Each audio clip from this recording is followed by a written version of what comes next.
Hello বন্ধুরা, শুভ দুপুর। তোমাদের সামনে চলে এসেছি নতুন করে আবার একটা নতুন ভিডিওতে। তা আজ একাদশীতে এই যে আমাদের ডালিয়া, সব রকম সবজি দিয়ে বন্ধুরা, পেঁপে, আলু, কাঁচকলা, পটল, গাজর, আর কি দিলাম ভুলেও যাচ্ছি, এই সব দিয়ে ঘি দিয়ে করেছি ডালিয়া। আর সঙ্গে এই যে আলু ভাজা, বেগুন ভাজা। আর মিষ্টি টিষ্টি খাবে?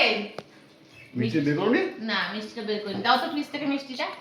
তা যাই হোক, এই হলো আমাদের। আর ছেলে খাবে ওই যে আলু সিদ্ধ, ঘি, ডিম সিদ্ধ, মুরগির ডিম সিদ্ধ, আর সঙ্গে পমফ্রেট মাছ মা পাঠিয়েছে।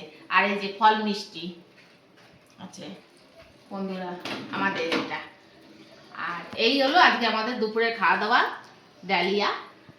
তবে শরীরটা একটু এখন ইয়েই লাগছে, কারণ কালকেও একবার ভাতটা খাইনি, আবার আজকেও পেটটা একটু ইয়ে লাগছে, গ্যাস গ্যাস।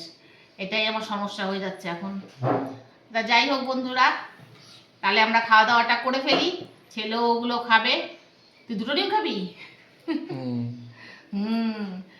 আচ্ছা। আর ওকে ওর দিদুন মাছ পাঠিয়েছে, পমফ্রেট মাছ, তাও খাবে। তাই এই হলো। আর ওই জন্য আর কিছু রান্না করিনি ছেলের জন্য। আর রাত্রে আবার আলাদা হবে। তাই আমরা এই খাওয়া দাওয়াটা কমপ্লিট করি। তোমাদের সাথে দেখা হবে খুব শিগগিরই নতুন একটা ভিডিওতে। ততক্ষণের জন্য ভালো থেকো, সুস্থ থেকো, এবং লাইক শেয়ার সাবস্ক্রাইব করে আমার একটু পাশে থেকো প্লিজ।